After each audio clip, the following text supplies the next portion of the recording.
ನಮಸ್ತೆ ನವಕರ್ನಾಟಕ ಟಿವಿಗೆ ಸ್ವಾಗತ. ನವಕರ್ನಾಟಕ ಟಿವಿ ಜನಪರ ನ್ಯಾಯಪರ. ನೀವಿನ್ನ ನಮ್ಮ ಚಾನೆಲ್ ಸಬ್ಸ್ಕ್ರೈಬ್ ಮಾಡಿಲ್ಲ ಅಂದ್ರೆ ಈ ಕೂಡಲೇ ಲೈಕ್ ಮಾಡಿ, ಶೇರ್ ಮಾಡಿ, ಸಬ್ಸ್ಕ್ರೈಬ್ ಮಾಡಿ, ತಪ್ಪದೆ ಬೆಲ್ ಐಕಾನ್ ಕ್ಲಿಕ್ ಮಾಡಿ. ವಿಜಯನಗರ ಜಿಲ್ಲೆ ಕೂಡ್ಲಿಗಿ ಪಟ್ಟಣದಲ್ಲಿ ಸರ್ಕಾರಿ ಶಾಲೆಗಳತ್ತ ಪೋಷಕರು ಹಾಗೂ ನಾಗರಿಕರು ಹೆಚ್ಚಿನ ಒಲವು ತೋರಬೇಕಾಗಿದೆ ಅಂತ ಸಮಾಜ ಸೇವಕ ಹಾಗೂ ಕೂಡ್ಲಿಗಿ ಸ್ನೇಹಿತರ ಬಳಗದ ಅಧ್ಯಕ್ಷ ಡಾ ಬಿ ಅಬ್ದುಲ್ ರಹಮಾನ್ ಹೇಳಿದ್ದಾರೆ. ಪಟ್ಟಣದ 7ನೇ ವಾರ್ಡಿನ ಶ್ರೀ ಬಂಟ್ರೆ ಲಕ್ಷ್ಮಿ ಚಿನ್ನಪ್ಪ ಶೆಟ್ಟಿ ಸರ್ಕಾರಿ ಶಾಲೆಯಲ್ಲಿ ಜೂನ್ 16ರಂದು ನಡೆದ ಕಾರ್ಯಕ್ರಮದಲ್ಲಿ ಮಾತನಾಡಿದರು. ದೇಶದ ಅನೇಕ ಗಣ್ಯರು ಸರ್ಕಾರಿ ಶಾಲೆಗಳಲ್ಲಿ ಶಿಕ್ಷಣ ಪಡೆದು ಉನ್ನತ ಹುದ್ದೆಗಳನ್ನು ಅಲಂಕರಿಸಿದ್ದಾರೆ. ಗುಣಮಟ್ಟದ ಶಿಕ್ಷಣವನ್ನು ಸರ್ಕಾರಿ ಶಾಲೆಗಳಲ್ಲಿಯೇ ಪಡೆಯಲು ಸಾಧ್ಯ ಎಂದು ಅಭಿಪ್ರಾಯಪಟ್ಟಿದ್ದಾರೆ.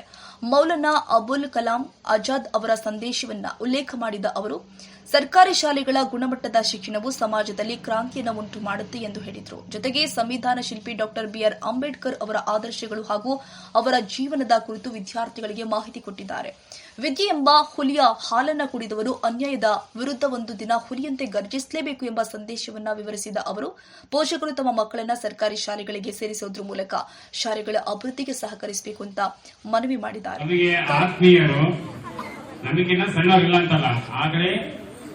ಈ ಒಂದು ವಯಸ್ಸಿನಲ್ಲಿ ಶಿಕ್ಷಣಕ್ಕೆ ಬಹಳಷ್ಟು ಒತ್ತನ್ನು ಕೊಡ್ತಕ್ಕಂಥ ಒಬ್ಬ ಸಮಾಜ ಸೇವಕ. ಶಿಕ್ಷಣದ ಬಗ್ಗೆ ಎಲ್ಲಿಲ್ಲದ ಆಸಕ್ತಿ.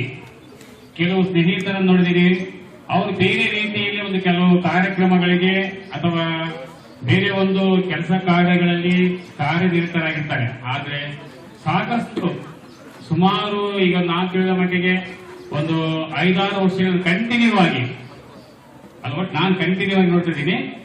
ಶಿಕ್ಷಣಕ್ಕೆ ಸಂಬಂಧಪಟ್ಟಂತೆ ಸುಮಾರು 10 ವರ್ಷಗಳ, ನಾನು 5-6 ವರ್ಷಗಳ ಕಾಲ ಇಲ್ಲೇ ಸ್ಥಳೀಯವಾಗಿ ಅಥವಾ ಬೇರೆ ಒಂದು ಹಳ್ಳಿಗಳಲ್ಲಿ ಶಾಸಕರನ್ನು ಕರೆದುಕೊಂಡು ಚುನಾಯಿತ ಮತ್ತು ಊರಿನ ಪ್ರಮುಖರೊಡನೆ ಒಂದು ಕಾರ್ಯಕ್ರಮಗಳನ್ನು ಮಾಡಿ ಅದರಲ್ಲಿ ಶಿಕ್ಷಣಕ್ಕೆ ಸಂಬಂಧಪಟ್ಟಂತ ಸಾಕಷ್ಟು ಕಾರ್ಯಕ್ರಮಗಳಲ್ಲಿ ಸಕ್ರಿಯವಾಗಿ ತೊಡಗಿಸಿ ಮಕ್ಕಳ ವಿದ್ಯಾಭ್ಯಾಸಕ್ಕೆ ಹಾಗೂ ಮುಂದಿನ ಅವರ ಜೀವನದ ಬಗ್ಗೆ ಸಾಕಷ್ಟು ಅವರು ಸಲಹೆ ಸೂಚನೆಗಳನ್ನು ಕೊಟ್ಟಿದ್ದಾರೆ, ಉಪನ್ಯಾಸವನ್ನು ನೀಡಿದ್ದಾರೆ. ಕಾರ್ಯಕ್ರಮದಲ್ಲಿ ಮಾತನಾಡಿದ ಮುಖ್ಯ ಶಿಕ್ಷಕ ಬಿಮಾರೇಶ್ ಅವರು, ಶಿಕ್ಷಣ ಕೇವಲ ಉದ್ಯೋಗಕ್ಕೆ ಮಾತ್ರ ಸೀಮಿತವಾಗದೆ ಸಮಾಜ ಸೇವೆಯತ್ತವೂ ಕೂಡ ಕೊಂಡೊಯ್ಯಬೇಕು. ಡಾ ಅಬ್ದುಲ್ ರಹಮಾನ್ ಅವರು ಕಳೆದ 9 ವರ್ಷಗಳಿಂದ ಸ್ನೇಹಿತರ ಬಳಗದ ಮೂಲಕ ವಿದ್ಯಾರ್ಥಿಗಳಿಗೆ ಪಠ್ಯ ಸಾಮಗ್ರಿ ವಿತರಣೆ, ಪ್ರತಿಭಾ ಪುರಸ್ಕಾರ, ಉಚಿತ ತರಬೇತಿ ಶಿಬಿರಗಳು ಹಾಗೆಯೇ ಆರೋಗ್ಯ ಶಿಬಿರಗಳನ್ನು ನಡೆಸುತ್ತಿರುವುದು ಅವರು ಶ್ಲಾಘಿಸಿದರು. ಅಲ್ಲಿ ಏನು ಸಿಗಲ್ಲ.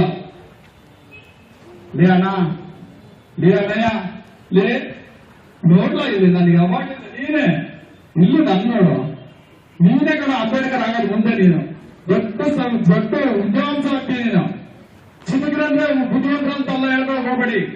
ನನ್ನ ಸ್ನೇಹಿತ ಡಾಕ್ಟರ್ ಶಿವಕುಮಾರ್ ಅಂತ ಹೇಳ್ಬಿಟ್ಟು, ಡಾಕ್ಟರ್ ಶಿವಕುಮಾರ್ ನಾವು ಸಲ್ಲಮ್ಮ ಶಾಲೆಯಲ್ಲಿ ಓದಿರೋದು, ನಾವು ಇನ್ನೂ ಮೆನ್ಸಲ್ಲಿ ಕುದುರ್ತಾ ಇದೀವಿ. ನನಗಂತ ವಿದ್ಯೆ ಇರ್ತಿತ್ತು. 1ರಿಂದ 20ರವರೆಗೆ ಮಗ್ಗಿ ತುಳಿದು ಹೇಳ್ಬೇಕು, ಕಣ್ಣು ಮುಚ್ಚಿ ಕೈ ಇಟ್ಕೊಂಡು ಮಗ್ಗಿ ತಪ್ಪಿದ್ರೆ ಕಣ್ಣಾಗ ರಕ್ತ ಬರ್ಬೇಕು ಹೊಡಿತ. ಮೊದಲ ಸ್ನೇಹಿತ ಒಬ್ನು ಕಣ್ಣಾಗ ಮೂಗಿಗಿಂತ ಬಾಯಿಗಿಂತ ರಕ್ತ ಬರ್ಬೇಕು, ಹಂಗ್ ಹೊಡಿಬೇಕು. ಹೊಡೆದ್ರು ಕೂಡ ನಾವು ಅದನ್ನೇ ಮಾಡ್ಕೊಂಡು ಕಂಟಿನ್ಯೂ ಮಾಡ್ಕೋಬೇಕು. ಅಲ್ಲಿ ಯಾರು ಗ್ಯಾಪ್ ಬಿಡ್ತಿದ್ದಲ್ಲ ನಾವು. ಅಂತ ಶಿಕ್ಷಣ ಇತ್ತು, ಕಲ್ಲ ಮೇಲೆ ಬರ್ದಂಗಿರ್ತಿತ್ತು ಶಿಕ್ಷಣ. ಆದ್ರೆ ಅನಿವಾರ್ಯ ಅನಿಸ್ತಾ ಇದೆ, ಇವೆಲ್ಲ ನೋಡ್ತಾ ಇದ್ರೆ ತುಂಬಾ ಬೇಜಾರು ಅನಿಸ್ತಾ ಇದೆ. ಕಲ್ಲನ್ನು ಕಡಿದ್ರೆ ಮಾತ್ರ ಶಿಲ್ಪಿ ಆಗೋದು. ಎಸ್ಟಿಎಂಸಿ ಅಧ್ಯಕ್ಷ ಸಿರಬಿ ರಾಘವೇಂದ್ರ, ಶಿಕ್ಷಕರು ಆದ ಲಕ್ಷ್ಮೀದೇವಿ, ಮಲ್ಲಮ್ಮ, ಅರುಣ ನೇತ್ರಾವತಿ, ಹನುಮಂತಪ್ಪ ಸೇರಿ ಅನೇಕರು ಉಪಸ್ಥಿತರಿದ್ದರು. 100 ವಿದ್ಯಾರ್ಥಿಗಳು ಕಾರ್ಯಕ್ರಮದಲ್ಲಿ ಭಾಗವಹಿಸಿದ್ರು. K Tippeswamy, Kudligi, Navakarnataka TV.